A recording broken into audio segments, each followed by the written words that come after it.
खुलुमबाय गोजोन फुंबिलि बयनिसिमबो गिबियावनो दैमारि बड' निउस चेनेलनिफ्राय नोंथांमोनखौ बरायनानै लाग्रोनाय जाबाय।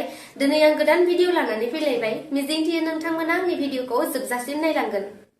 सोरखारि हाखौ सिरियै फानखोमानानै गोबां रां खामायनो नाजानाय झारखन्डनि गिबि मन्थ्रि हिमन्त सरेनआ ईडीजों हमजानायनि उनाव मैया झारखन्ड रायजोनि डिपुटि सीएम साम्पाई सरेन बिथाङा गिबि मन्थ्रि बिबाननि थाखाय समायखिरा लायो।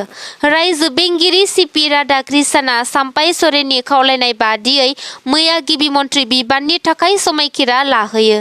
मख'नो गोनांदि हिमन्त सरेनआ ईडीजों हमजानायनि उनाव झारखन्ड रायजोआव 18 घन्टासिम सोरखारानो गैयामोन होननानै झारखन्ड मुक्ति मोर्चा हान्जानि दैदेनगिरि साम्पाई सरेनआ खौरांगिरिफोरनि सिगाङाव बुंदोंमोन।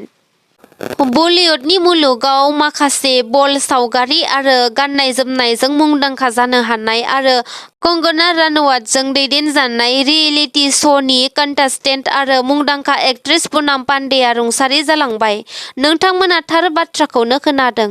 गावनि माखासे बल्ड आरो गुसुं गुसुं गाननाय जोमनायजों मुंदांखा जानो हानाय बलिउडनि मुंदांखा एक्ट्रेस पुनाम पान्डे बिथाङा सार्भाइकेल केन्सारजों मोगा-मोगि जानांनानै मैया फुंबिलि समाव रुंसारि जालांबाय। बिथांनि रुंसारि जानायखौ बलिउडनि गोबां महरगिरिफोरा शक जायो आरो सोरगोआव आलो गोजोन थानो मोननायनि थाखाय आरज गाबो बिथांनि थाखाय। पुनाम पान्डेआ 32 बोसोर बैसोनि आरो उत्तर प्रदेश रायजोनि थागिबिमोन। बिथांनि रुंसारि जानायखौ बिथांनि मेनेजारआ इनस्टाग्राम एकाउन्टनि दारै खौरां बिजोङाव फोसावदों। मख'नो गोनांदि सार्भाइकेल केन्सारआ गेजेर बैसोनि आइजोफोरनियाव जानाय मोनसे गोब्राब गानो रोङै बेराम। जाय बेरामा जायोब्ला आइजोफोरा थाबनो ट्रिटमेन्ट लायाब्ला जिउ रैखाथि मोननायनिफ्रायबो गोब्राब जायो। बुहुमनि आइजोफोरा थैनायनि नैथि जाहोनानो जादों सार्भाइकेल केन्सार बेरामनि थाखाय जोंनि भारत हादोराव बोसोरफ्रोमबो गोबां आइजोफोरा जिउ गोमानो गोनां जायो।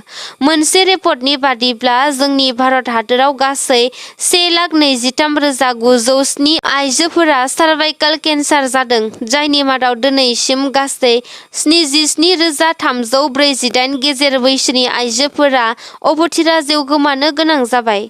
मख'नो गोनांदि 1 फेब्रुआरियाव फाइनान्स मिनिस्टार निर्मला सीतारामन बिथाङा बे सार्भाइकेल केन्सारनि थाखाय माखासे बाजेट लाखादोंमोन। जायनि गेजेरावनो बिथांनि अबथिरा जिउ खहा जानाया खौरां बिजोंफोराव गोबां सावरायजादों।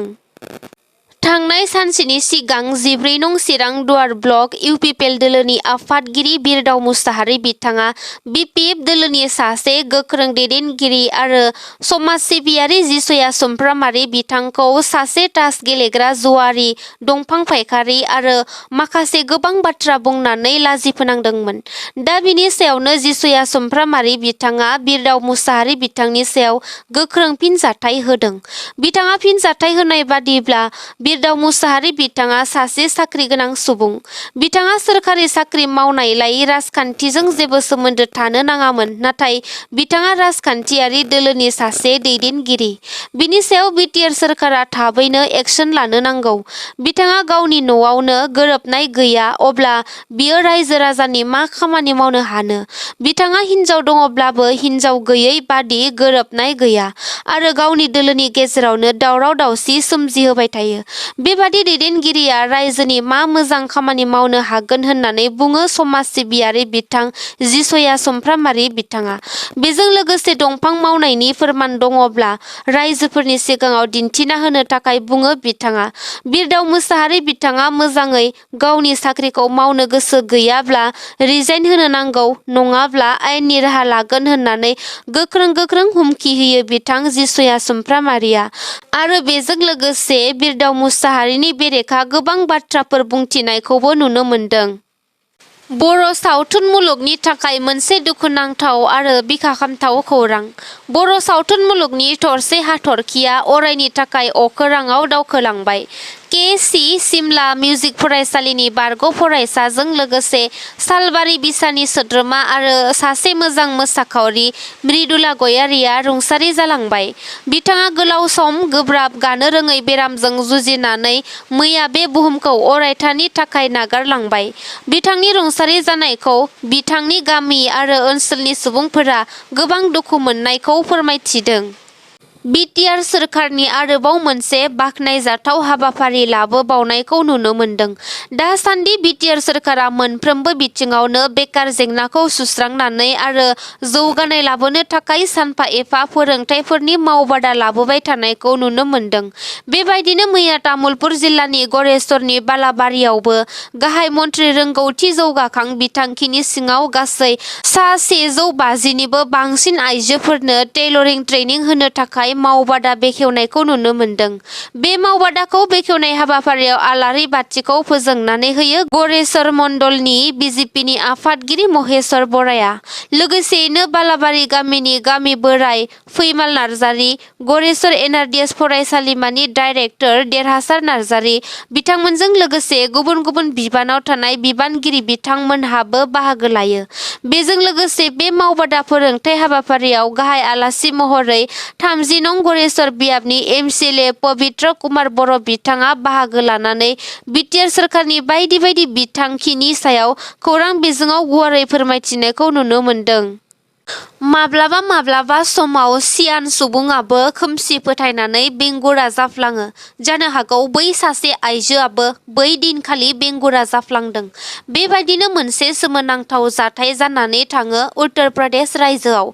सुलुंनिफ्राय मिन्थिनो हानाय बादिब्ला उत्तर प्रदेशनि औरायाव पुलिस मावसुमानि बिसि कुसुमा देबी होननाय सासे आइजोआ बेलासे समाव गाइखेर लायनो थांदोंमोन। अब्ला बे समावनो गुबुन फारसेथिंजायनिफ्राय तान्त्रिकनि महर लाफ्लानानै बाइकजों साथाम लाइमोनफोरा फैनानै गोदै गोदै रावजों बाथ्रा बुंनानै कुसुमा देबीखौ फुस्लायफ्लानानै गोदोनायाव गाननाय माला, खोमानि खेरा बेफोरखौ खुहोनानै गावसोर लायो आरो उनाव कुसुमा देबीनि बिहामजोनि न'आव दोननाय बेसेन गोसा गहेनाफोरखौबो लाबोनो थिनो। उनाव कुसुमा देबीया बिहामजोनि न'आव दोननाय 17 लाख रांनि गहेनाजों लोगोसे 2 लाख रांखौ नंखाय साथाम तान्त्रिकफोरनो होफैयो। साथाम तान्त्रिकफोरा कुसुमा देबीनो लेखा बिलाइनि बेगखौ होनानै बाइकजों खारखोमालाङो। बेनि उनावहाय कुसुमा देबीया जेब्ला बेगखौ खुलिनानै नायोब्ला दोंसे खुन्दुं गोजा बाला अन्थाइफोरनि महरखौसो नुनो मोनो। जायनि जाहोनाव कुसुमा देबीया बे जाथायखौ सोमोनांनानै बिखा खामनायजों जायगायावनो गोबां गाबख्रावो। दा बे जाथाय जानायनि उनावनो पुलिसनो खौरां हरनाय जायो आरो पुलिसा जाथायसालियाव थांनानै बे जाथायनि सायाव गोख्रों नायबिजिरगासिनो दं होनना मिन्थिना मोन्दों। माब्लाबा माब्लाबा समाव पुलिस बिफानआ गोख्रों संदाननानै जौ जुवा बाहायनाय, आयेननि बेरेखा हाबा मावनाय बायदि बिथिङाव स्रोदै संदाननानै गोबां जाफुंसारनो हानायखौ जों नुनो मोनबोगासिनो थायो। फिन बेबादिनो गरेस्वर गान्जानि हेंथायै पुलिसनि सेबनायाव गरेस्वर पुलिस थानानि एसिस्टेन्ट नायदिंगिरि बुलेन कलितानि दैदेननायाव गान्जानि हेंथायै सेबनाया सोलिदोंमोन। पुलिसा सेबनानै 3 किल'ग्राम गान्जाजों लोगोसे गान्जा फालांगिरिखौबो हमफानो हायो। हमनो हानाय गान्जा फालांगिरिखौ गरेस्वरनि पुखुरिपार गामिनि गान्जा फालांगिरि कुन्दर पालिता होनना पुलिसा मिथिहोदों। दा बे जाथायखौ लानानै पुलिसा गान्जा फालांगिरिखौ गावसिनि आवथायाव लाबाय होनना फोरमायथिदों। नोंथांमोना आंनि भिडिअखौ नायनानै मोजां मोनदोंब्ला अन्नानै लाइक, शेयार, कमेन्ट आरो साबस्क्राइब खालामनानै होदो। एसेनोसै, गोजोन्थों।